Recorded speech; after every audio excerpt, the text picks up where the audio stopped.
Boa noite, meus amigos. Antes de começar nossa aula gratuita, eu queria dizer para vocês que já está disponível a aula teste no YouTube mesmo, do nosso curso de resoluções de questões. São 50 questões da mesma, ou da banca UFPR, ou de bancas com a mesma qualidade e dificuldade. Te garanto que você vai conseguir fechar as 4 questões da sua prova fazendo o nosso curso.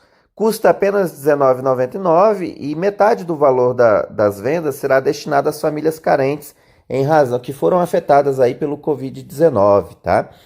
É, mas quem quiser pode continuar aqui no nosso curso gratuito também, não tem problema, nós garantimos a qualidade, tá? Apenas lá é uma dinâmica um pouco melhor, um pouco mais acelerada.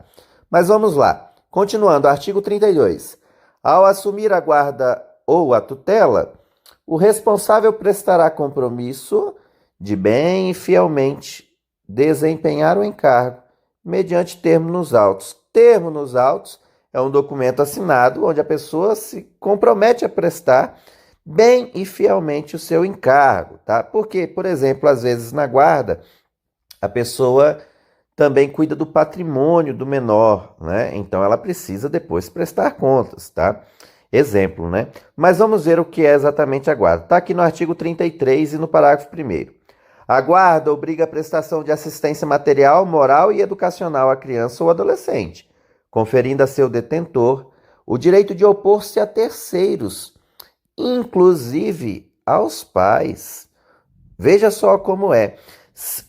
A pessoa que tem a guarda da criança, ela é, para todos os efeitos, o responsável por aquela criança.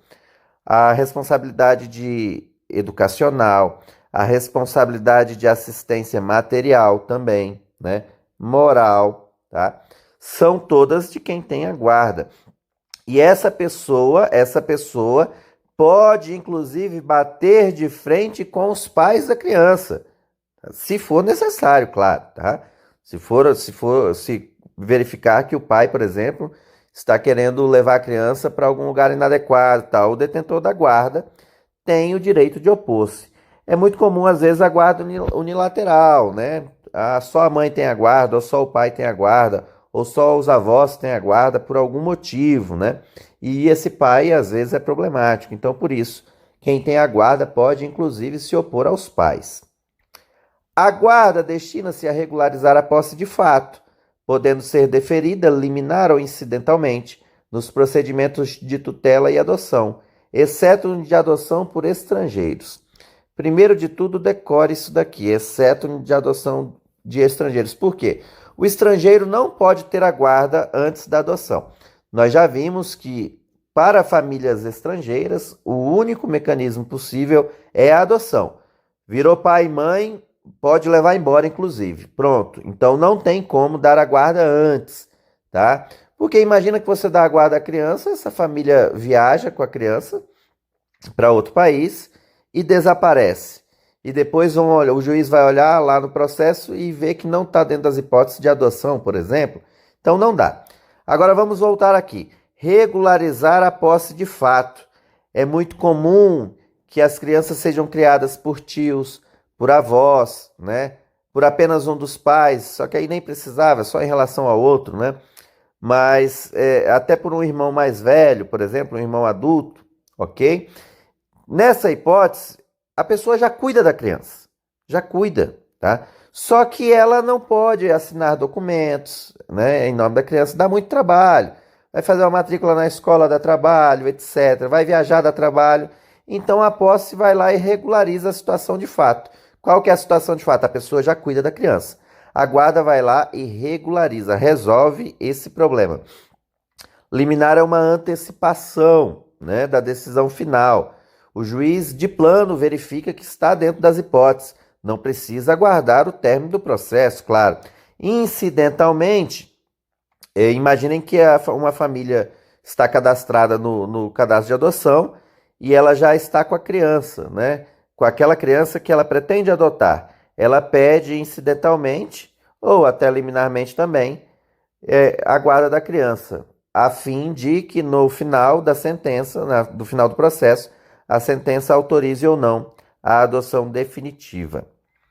Excepcionalmente, deferir-se-á a guarda fora dos casos de tutela e adoção, para atender a situações peculiares ou suprir a falta eventual dos pais ou responsável, podendo ser deferido o direito de representação para a prática de determinados atos.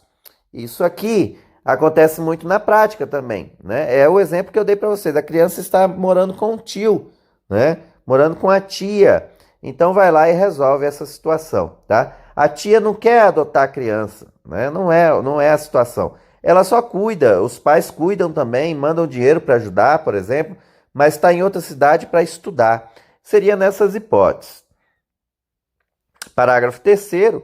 A guarda confere à criança ou adolescente a condição de dependente para todos os fins e efeitos de direito, inclusive previdenciários. Isso aqui deu muita confusão, porque o que acontecia? Muitos avós pediam a guarda dos netos apenas para que, ao falecerem, deixarem uma pensão para os netos, né? Acontecia muita má fé, inclusive. Ainda acontece, diga-se de passagem. Então, por muito tempo, isso aqui foi questionado. Mas agora o STJ, Superior Tribunal de Justiça, bateu o martelo. Se não ficar comprovado a má fé, a criança, por exemplo, o neto, o sobrinho, que está sob a guarda de um tio, do avô, e esse avô falece, tem direito à pensão, tá? Pensão, tem direito, ok?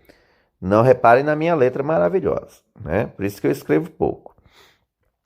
Salvo expressa e fundamentada determinação em contrário da autoridade judiciária competente, ou quando a medida for aplicada em preparação para adoção, o deferimento da guarda de criança ou adolescente a terceiros não impede o exercício do direito de visitas pelos pais, assim como o dever de prestação de alimentos, que serão objeto de regulamentação específica, a pedido do interessado ou do Ministério Público. Muita atenção aqui.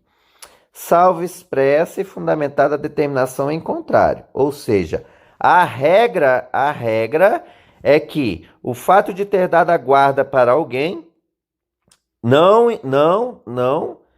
faz com que os pais deixem de ter o dever de prestar os alimentos, tá? O pai vai continuar pagando pensão, também continua tendo direito de visita, né?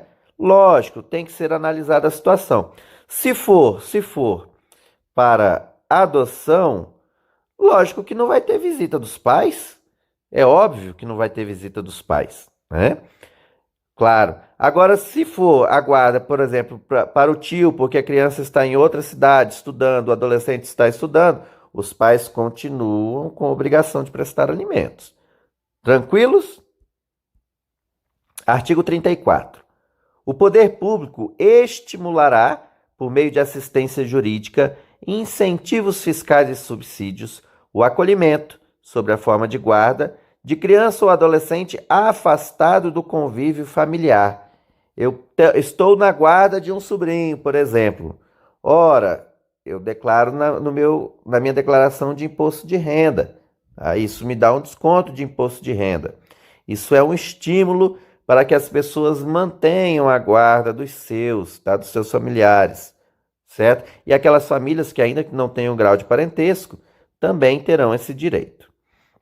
A inclusão da criança ou adolescente em programas de acolhimento familiar terá preferência a seu acolhimento institucional, observado em qualquer caso o caráter temporário e excepcional da medida, nos termos desta lei. Muito melhor que a criança esteja com uma família, ainda que não seja a família de sangue, do que no acolhimento institucional, no abrigo, tá?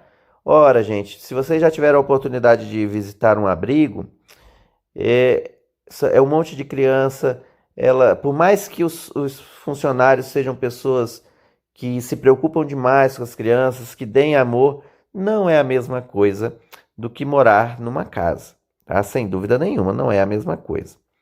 Diante deste fato, tem preferência o acolhimento familiar. É isso que você precisa decorar. O acolhimento familiar tem preferência sobre o acolhimento institucional. Meus amigos, até nossa próxima aula. Fiquem com Deus.